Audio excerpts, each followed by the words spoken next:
Hey, all, Baruch Levi, be here from Soul Centered. Thanks for tuning in. Want to share with you some thoughts today about fear because I just spent last weekend in my old stomping ground, Omaha, Nebraska, where I was invited to be a scholar in residence at Bethel Synagogue, my hometown and my home synagogue, and spent the weekend with some good people talking about a lot of different topics around my passion, which is merging the work of Dr. Viktor Frankl, Holocaust survivor, author of Man's Search for Meaning, founder of logotherapy, and his notion of the defiant power of the human spirit, which is that place within each and every one of us that we can and we must turn to when the storms of life descend, and how to navigate them, how to transcend them, or not only survive, but thrive them in the face of them. And so merging that with the Enneagram. The Enneagram is an ancient personality psychological system. It's a roadmap. It's, in my opinion, the finest roadmap I've ever found to translate the defiant spirit into action. And we need this defiant spirit. So last week I talked about, in Omaha, I talked a lot about fear, because fear is the number one issue that we are facing today, in my opinion. When working with clients, when living my life out in the streets, listening to the conversations, seeing what's making the airwaves on the the Facebook feed. It's fear. It's fear. It's fear. It's 1,000 different ways it's packaged, but it's fear.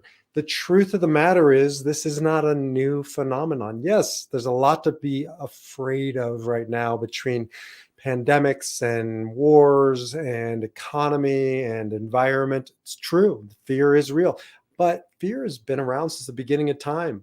One of the things we talked about in my talks was it's the reason why the number one commandment in the Hebrew Bible is not observe the Sabbath or observe the dietary laws or any of the other usual suspects. It's al tira, do not fear, over and over and over again. I think over 200 times it says in the Hebrew Bible, do not fear. This is not a new phenomenon. We have been afraid since the beginning of time. Fear is the enemy. Fear is the danger, the slippery slope into hell. When I counsel people, when you are lost in fear, that is, right, my definition of hell. Living a life of fear, in fear, defined by fear, dominated by fear, living in reaction to what you are afraid of. Because in that moment, we're a victim. We're a victim of our circumstances. We're powerless. And I believe that we are here to be powerful, to own the only thing we ever have and will own. You don't own your house. You do until you don't. You're gonna have to turn it over to somebody at some point.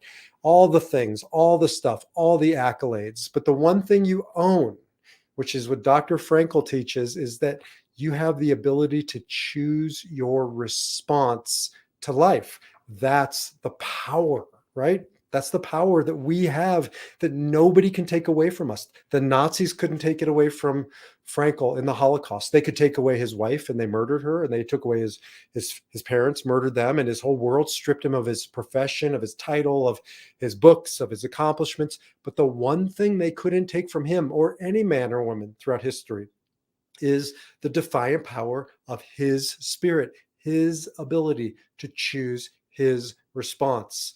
And the more they tried to make him afraid, the less afraid he became, because he found that place within inside himself that is yours and yours alone. Nobody can take it away. So the work I'm doing is how do you live your defiant spirit? And that's where the Enneagram comes in. It is unbelievable how this is a guiding kind of roadmap for you and your particular fear. And so there are 9 basic energies or personality types, if you will. There's actually way more than that. There's 9 basic ones. And with that, there's 9 basic fears. And so one of the things I've been teaching, and this program is coming out soon, it'll be a do-it-yourself, though I'd also be happy to work with you, but it's based around sort of this slide. And I shared a presentation video a few weeks ago on this slide. There are 9 basic fears, and you'll find partially you'll find your Enneagram type based on your fear. Is it a negative way to look at it? Yeah, it is, but we have to know what we're up against in this world. Now, there are positives. There are, other things that you can find to help you find your Enneagram type. But this one is, in my experience, the most telling. Where is it that you feel most afraid? I'm not going to go through this because I've gone through this slide before, but as an example, an Enneagram 9, they're the ones, and I work with a lot of 9s who are peaceful. They look like they're easygoing. I have a daughter who's a 9. I got a sister who's a 9. A third of my clients are 9s, so I get 9s. They come across as easygoing, as peaceful, as, they don't like conflict, but that's the truth. They don't like conflict. And there's a lot of fear around conflict, disharmony, people not getting along, having to confront somebody about something. And so there's a lot of fear. So as great as it is to be easygoing, it's not great to live your life having to navigate around conflict and steering clear of it. And how much of an Enneagram 9's life is spent in avoidance of the conflict and in reaction. And so again, I have other videos you can learn about your core fear, but I just want you to hear there's a fear on this kind of chart that will speak to you more than any of the others. And you can watch, I think, my previous video on core fears. But the reason why I love the Enneagram is because then we go into, okay, so how do you react? If you know your Enneagram type and you know your fear, you're a 9 as an example, and then you're of conflict avoidant, how are you going to react? Where are you going to run? What are your patterns, your behaviors? How do you fight, freeze, or flight? We become like animals when we are afraid. I see it in myself. I'm an Enneagram 8, and mine is vulnerability. When I feel vulnerable or out of control, then my anger kicks in. 8s are the angry types, and I get intense and I will come at you. But I am not doing it from this proactive, courageous place. I'm doing it from a place of reaction. I'm in fear. When you are in fear, there is no other emotion. There is no other reality. Kabbalah teaches you can only have love or fear, one at a time. You can't have both. It's sort of like you can't have light and darkness. Either it's light or it's dark. The moment you light a light, it's no longer dark. So fear is dominant. And when it's dominant, we go into fight, freeze, flight. We go into reaction. And that is powerlessness. When you are living in reaction, when you are running from your circumstances, the things in your circumstances, those things that make you afraid, and you're not choosing, they're choosing for you. The person who's making you afraid, the circumstances making you afraid, the thing could be a vice, could be food, could be alcohol, could be, your mother-in-law, whatever it is, you're not driving the bus. They're driving your bus. Fear's driving your bus. You're living in reaction. You're an animal, and we're not meant to be animals. I love animals. They don't have free will. They don't have the ability to choose their response to their circumstances. They are a victim of circumstance. And so the work that we're doing here is to take back our power, to choose our response, to come out of autopilot. And so that's where we end up with these 9 basic bus driving patterns, right? Persona literally means mask. We put on this persona. That's the Enneagram. There's 9 masks that we wear. There's 9 reactions to the world. This is a roadmap of how do I react? Because I am not an Enneagram 8. I react like an Enneagram 8. The people that I was talking about before react like Enneagram 9. It's not who you are. You don't need another system to put a label on you. You don't need another number in your life. You don't need another box or a limitation or a prison. You got plenty of those. If the Enneagram is used in this way, like personality tests tend to do, then it's not the Enneagram. It's a version of it. It's somebody's interpretation of it. But I believe with every ounce of my being that the Enneagram is a system to help you understand how you react and where you go in fear, what are your patterns, but ultimately it's there to defy your number, not that you are a number. So I'm here to defy my number 8, and you're here to defy yours. And so this is the work that I'm doing. I'm just kind of showing you some of the slides from this program to give you a sense, and so I can use it to help you better understand the Enneagram, because most people do not. Those who understand the Enneagram don't understand it. They understand the kind of the pop psychology personality test versions of it. And those who've never heard of the Enneagram, just hear some strange word. So Ennea means 9 and gram is picture. And it's not a personality assessment. It's a study in this idea of fear. Where do you get afraid? Where do you go in fear? How do you react? What's the persona, the mask, the personality, the number that you develop around it? And that's your Enneagram type. So you got to really go underneath. I love this slide. You got to go underneath the surface of the iceberg to understand what it's made of, how deep it goes, where it's going. An iceberg on the surface can be going against the wind. It makes no sense. And you sit there scratching your head going, how is it going this way when the wind is going this way? But the bottom line is 90% of the iceberg is under the water. So it depends on the current under the water, depends on the experience underneath all of it to determine the essence of that iceberg. The same is true with you and your personality. We spend so much time at the surface looking at the superficial version of us, the mask, the personality. That is only covering up a hell of a lot of fear.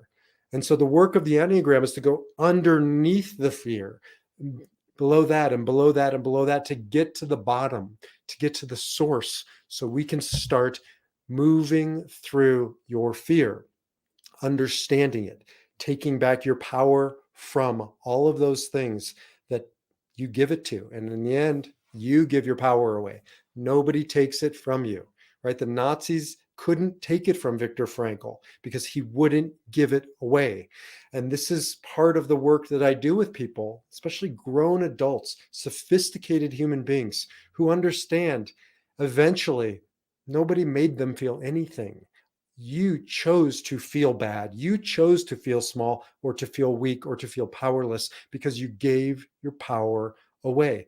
Well, the Enneagram, and especially this program, Defy the Defiant Spirit, and this program I'm going to be launching here in the next few weeks, Defy Your Number, is all about taking back your power. And here is the practical way to do it through the Enneagram, to understand how you react and where you give it away. And then I'm going to end with this, but this to me is the most important idea from Dr. Frankl and the essence of really what the Enneagram could and should be. I've shared this with you before. I'm going to share it again. I can't see it though. Let me just move. So it says, between stimulus and response, there is a space. And in that space lies our power to choose our response. And in our response lies our growth and our happiness. So this is the work of the Enneagram. This is the work of the Defiant Spirit, because between stimulus, something happening, the outside world, circumstances, bad stuff happening to you, and your reaction, there's a space. And in that space, you can get quiet, you can get calm, you can get clear, and take back your power. Start to understand how you react, where you give away your power, how you do it. And that's the Enneagram. It's a roadmap for you to create space, to make space so that you can stop reacting, come off of autopilot, take back the steering wheel of your bus, kick out fear. Fear is not going to necessarily leave. You're not going to be fearless. I don't care what all the tough guys out there say. They're not fearless. Everybody lives with fear. The question is, do you let it drive your bus, or do you put it in the back seat, as Elizabeth Gilbert says, where it belongs? It's along for the ride. I don't care who you are. You're going to feel fear. The question is, who's driving the bus? Who's driving your life?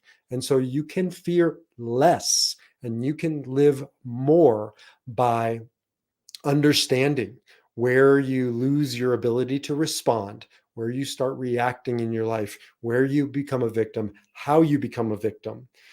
Lastly, a teacher of mine, Dr. Edith Eger, who I talk a lot about, another logotherapist, talks about the difference between being a victim and being a survivor. A victim says, why me? and you become powerless, having given away your power to the circumstance, to the person, to the situation. But a survivor says, now what? Now what do I do? Right? How do I take it back? Where do I go? How do I stop reacting and start responding? And that is the defiant spirit. That is this program, Defy Your Number. I'm going to be talking a lot about it. I'm going to be doing some webinars on it. I'm going to be offering these videos. Of course, I mentioned before, I have a for purchase do-it-yourself program coming out soon. Stay tuned. You can go over to defiantspirit.org and see the work that I'm doing around my merger of logotherapy, Viktor Frankl, and the Enneagram, two powerful systems. And the Enneagram, really an amazing way to translate these ideas into reality so you can live them out practically, daily in your life.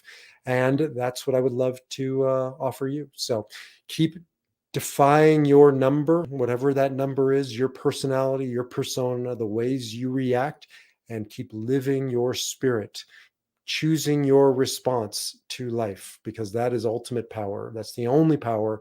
And as Dr. Frankl says, that is the power that you have until your dying breath. Choose your response to your life. Choose your own way. I will see you in the next video. Take care.